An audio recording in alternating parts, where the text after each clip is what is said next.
Hey everyone. It's me, Darby. You can start now, Mr. K. When this lesson doesn't work, people will understand because it's period 9, 2018. They'll remember. I'll be 11. Oh, yeah. By then. Are you?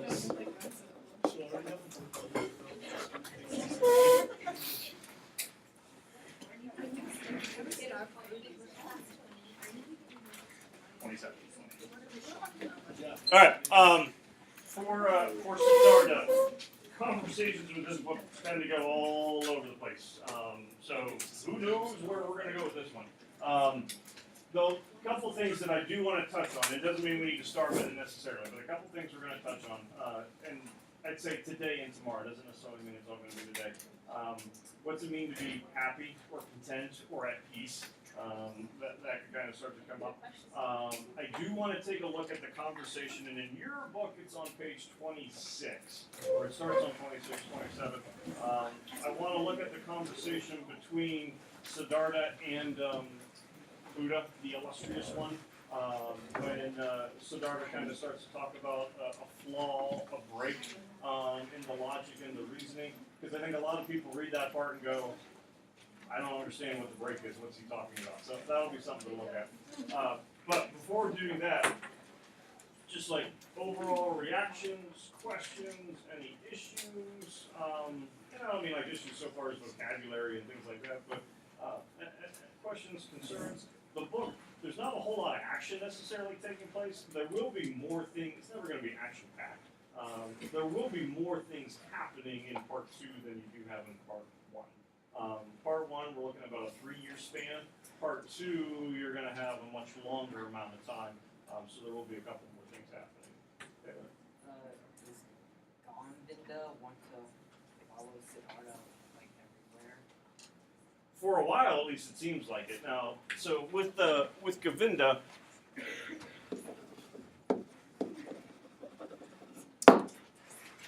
he and Siddhartha, peers, same age, all that kind of stuff.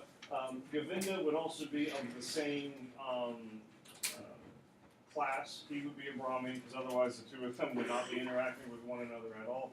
Remember we mentioned when we were doing background of characters, Govinda, remember what his name like interprets to, translates to?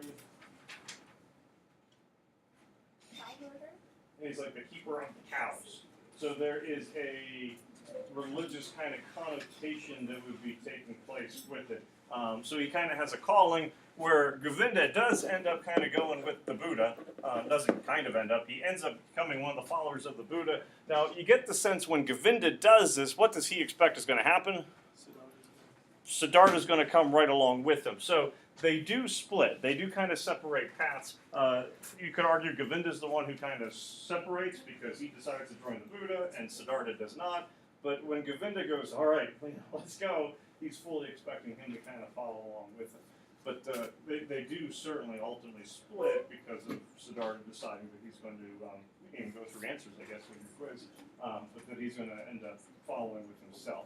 Now, with Govinda, did anyone notice word that tends to be right by Govinda's name, I'd say in the first couple of chapters, pops up at least 3 times? It's an S word.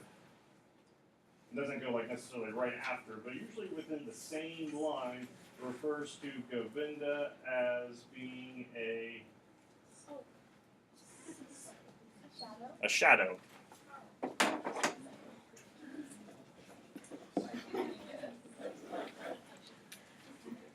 And you refer to someone like Annie. Where's your shadow? Oh, she's sitting right there. Never mind. I walked in first. Where's your shadow? That's not Sitting right there. You're the shadow. So we'll make references, to someone being another person's shadow because they tend to be in pretty close proximity with one another. And so this would certainly hold true with Govinda and Siddhartha.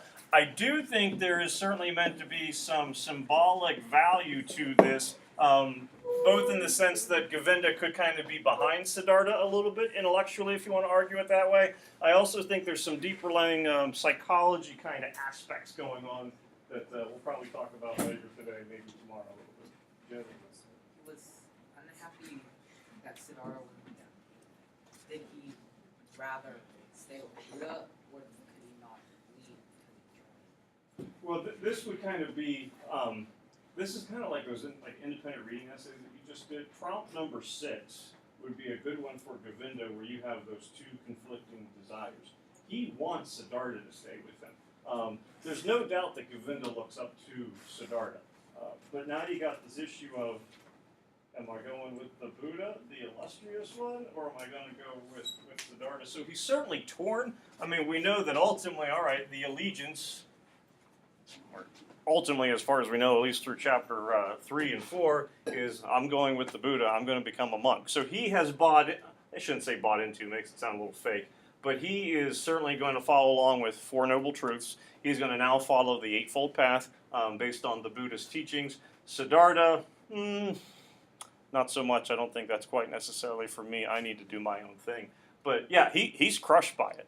But at the same time, and not saying that he should have stuck around with Siddhartha, I don't even know if Siddhartha really wants him around. And that sounds terrible to, Anna, there's going to be that moment where you just got to tell Annie, hey, I got to go on without you. Away I go.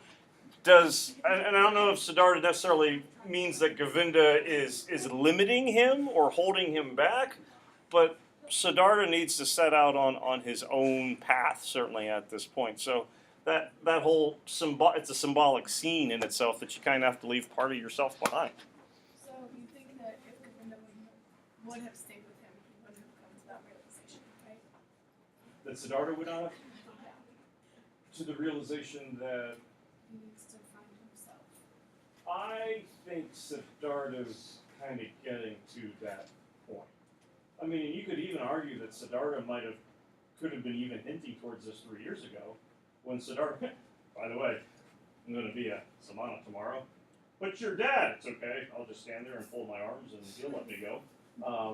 And then when Siddhartha leaves out, Govinda comes trying to follow. Oh, you're coming along too. Yes, I will join you. So in some ways, you could even argue that, not that Siddhartha's been waiting for 3 years to do this, but the whole intent wasn't even there for the two of them to go together. That Siddhartha at that young age kind of decided, I need to set out. You don't like Govinda? Well, Are they going to reunite? Because that'd be a really cute scene. it's kind of like Anna talking about Andy, but we don't want to get into.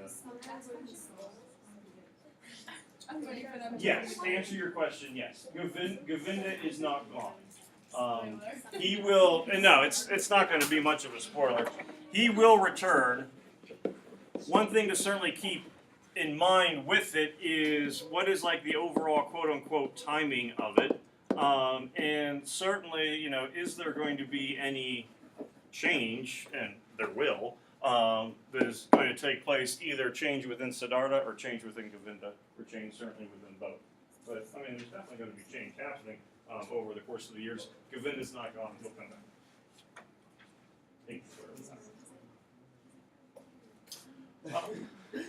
How does he find him if Siddhartha just goes like into Find the out. country? Find out. What's your take on Siddhartha? Annoying? Why? Shh, peanut gallery. Siddhartha, we're getting annoying. What's Brooke mean by annoying, though? Like annoying / angsty. Or Kelly said angsty.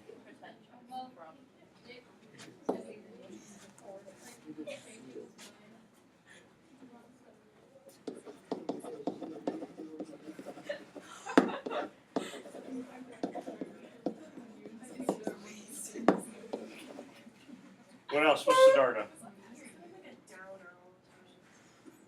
He's like always upset about something. Is he pessimistic, or does, not that necessarily these have to be, I guess, separate things. Is he pessimistic where he's always pointing out what's wrong with something, or is he looking for more to something? I don't know, maybe like both? I don't know.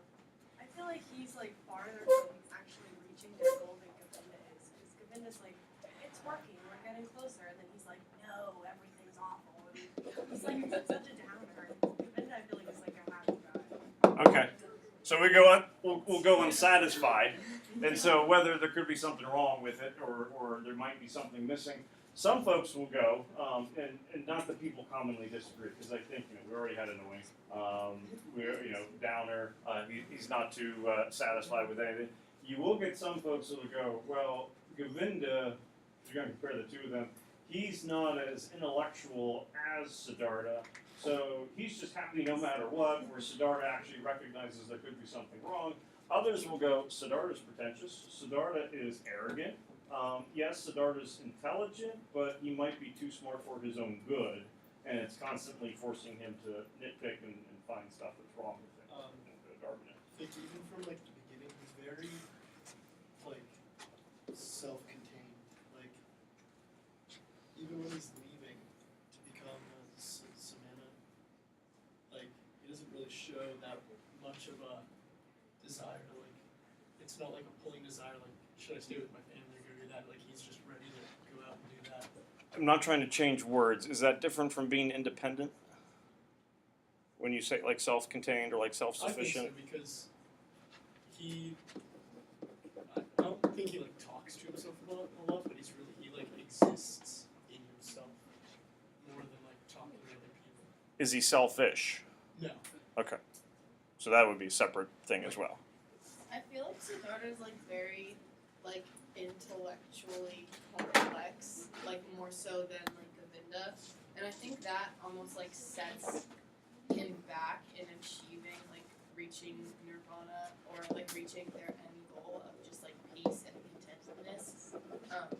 I think that's like why to me at least it seems like Govinda achieves it more easily because I feel like a more simple mind can just achieve.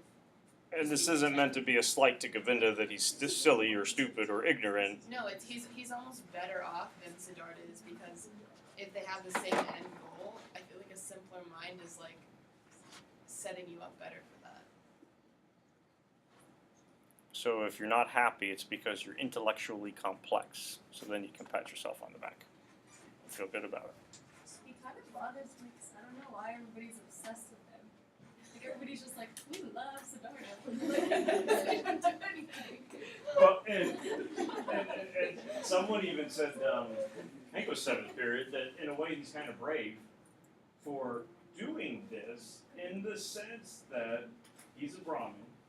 He and seems to be a wealthy, because you can't be a Brahmin and be poor. But he's a well-to-do Brahmin, priest in waiting. People expect great things. He has conversations with the other priests, and they listen to him. All the young ladies in town, like, they stop when he walks by. There he goes. It's like Gaston. Yeah. We don't even know why people like him because he's not that great. So Sorry. if he were to stay put, and I'm not trying to elevate Siddhartha to new heights or wow, this guy is wonderful. If he were to stay put, he pretty much has it made, or should have it made. So he is leaving behind, not that there's a Mercedes-Benz and a big mansion and all that kind of stuff, but he has a pretty good situation that he's going, see you, Pop.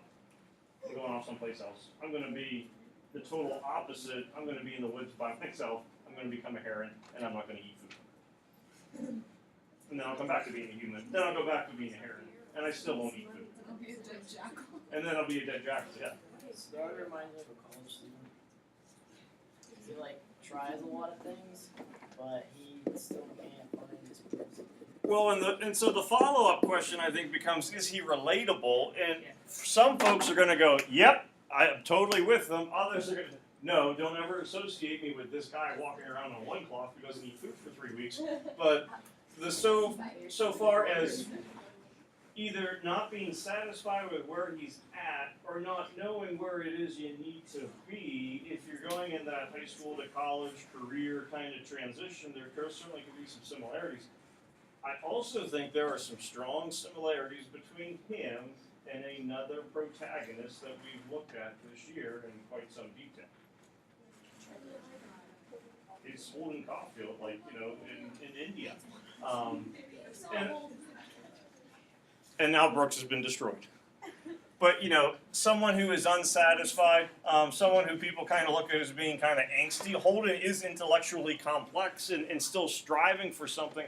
There are some definite similarities between. Again, doesn't make them the exact same character, but I think they are characters that a lot of folks will have two polar opposite reactions to, where some will go, wow, Siddhartha seems to be with it and figuring things out, and Holden like a total opposite, or vice versa. I love Holden, I just want him to be happy. This guy's pretentious and annoying, leaves Siddhartha behind, but I think there kind of are some striking similarities between. Now, by no means am I going, well, J.D. Salinger was trying to write Siddhartha in the 1950s when he wrote The Catcher in the Rye, but I just think from a character standpoint, there is some carryover. I think he's different from Govinda because Govinda just too easily like thinks something's like the greatest. Because I feel like if Siddhartha wouldn't have wanted to leave the Samanas, he would have stayed with them like forever. Well, Govinda's even like, why do we want to leave home? Right. Why, we want to go out there? Okay. He's too And easily then- like content.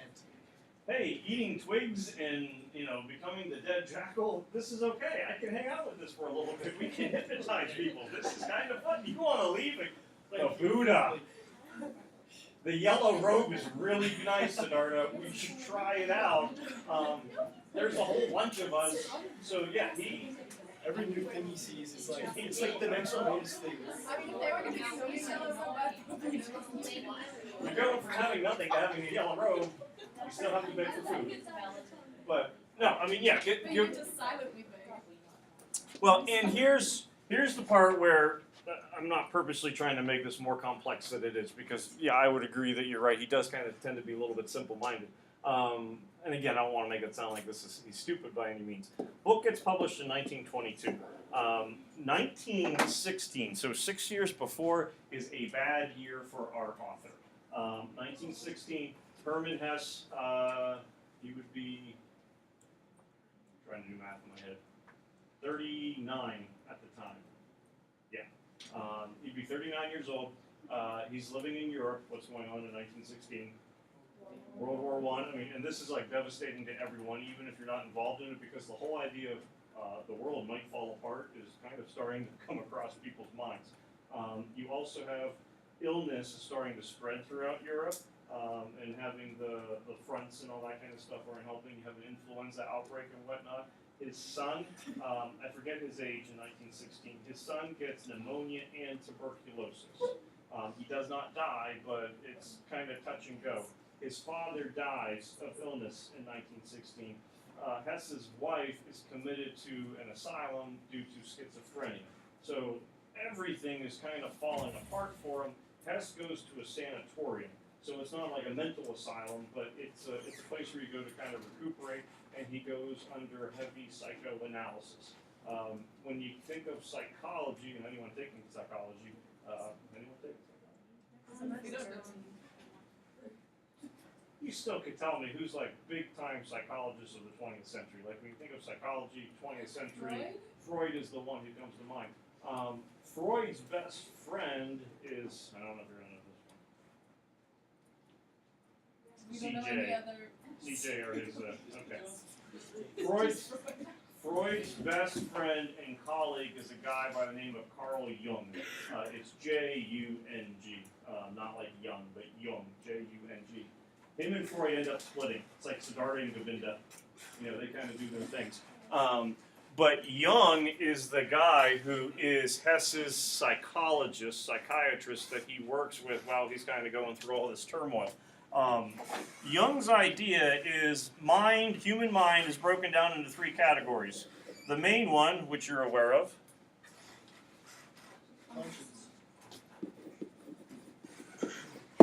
And there's two others. Subconscious. And he'll use the term subconscious as well as unconscious, not meaning you're out, but, similar to the subconscious. I'll write subconscious because it kind of makes more sense. And then he has a third one. And Freud kind of has a third one too. Freud uses different terms. He calls it the collective subconscious. What's conscious? What you're aware of. Your thoughts, beliefs.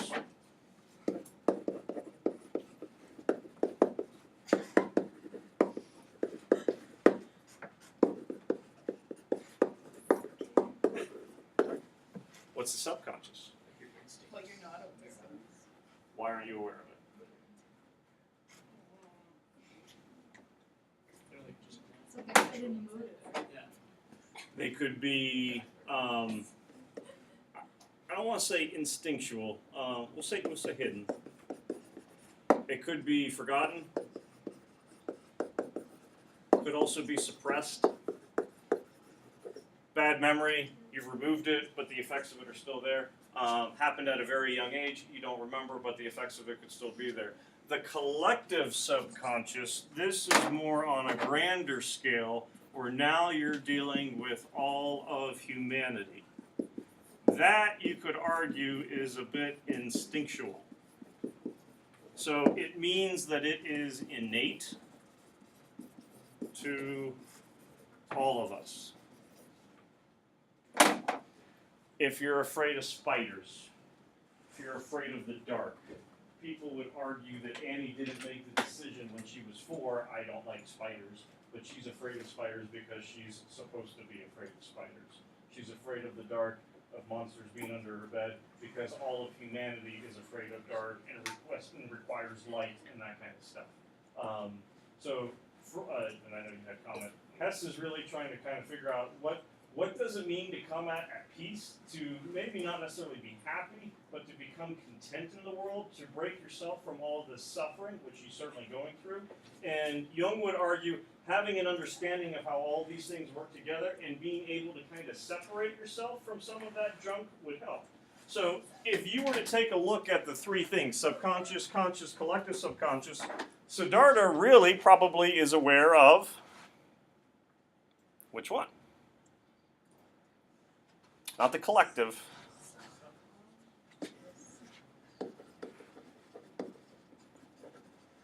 This is where Siddhartha is. He needs to be in control of his thoughts and his beliefs. What does he leave behind? His shadow. He leaves behind Govinda. He leaves behind then this other part of him that he no longer needs. This part is still a mystery. We're going to find a character that would kind of have that collective humanity quality about him. But if you can understand all of these roles of yourself, then you can start to find peace. So if Govinda is Siddhartha's shadow, that would mean Govinda is actually part of Siddhartha, kind of metaphorically. He needs to leave that part of him behind so that split becomes much more natural. What he needs to start to be able to kind of figure out, though, is going to be some of this stuff, and he hasn't been able to kind of get to that point yet.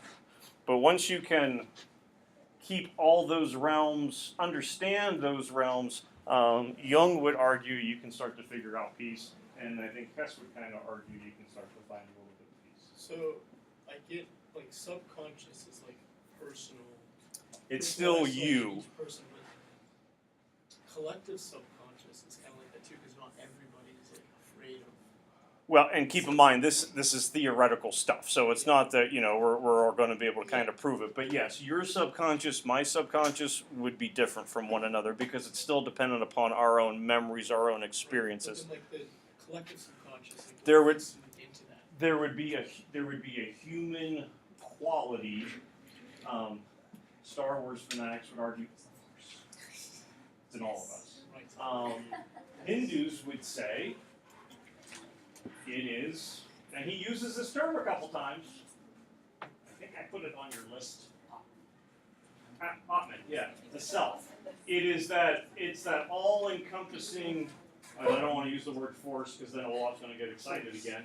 But it's that all-encompassing being that is in all of us. So, Megan said about being like a dead jackal and being the heron.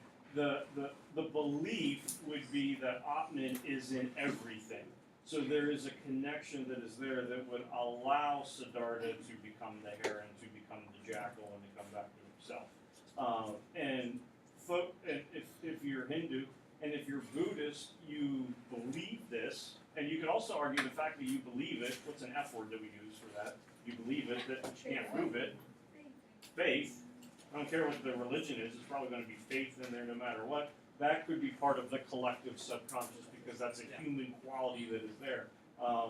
We're going to read a book later on where the aliens come down and tell the humans, we visited all the planets in the galaxy and the universe. You are the only planet that believes that you have free will.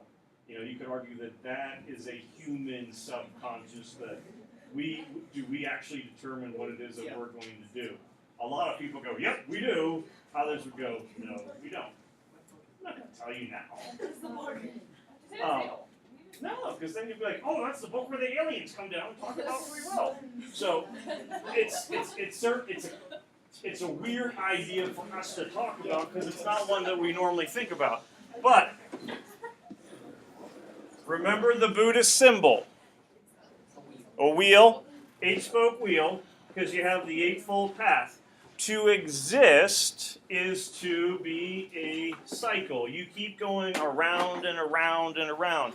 Sometimes you're human, then you might come back in some kind of different form. What keeps you being you? It would be that kind of collective subconscious that you can exist in all these realms. To find salvation, you have to break free from the wheel. Because if you are stuck in the wheel, you are suffering. Why you suffer is because you Desire. What does? Well, I'll let you talk. So, but so you're saying like the eightfold path is like a negative thing you want to get away from? No, the eightfold, and this is where Siddhartha has a little bit of a beef with the Buddha, and we'll read this part tomorrow because we're not going to have time for it today. To live is to suffer. You suffer because you desire. What does Siddhartha desire?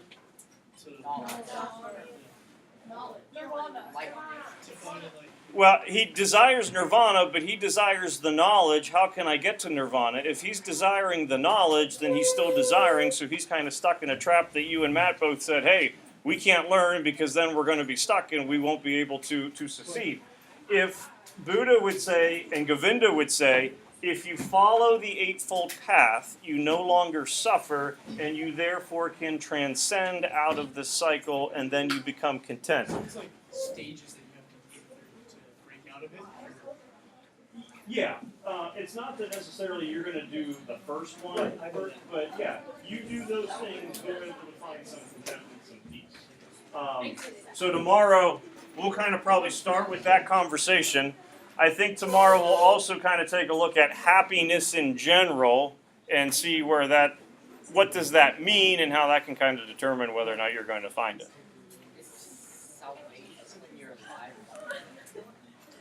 That's $1 million question.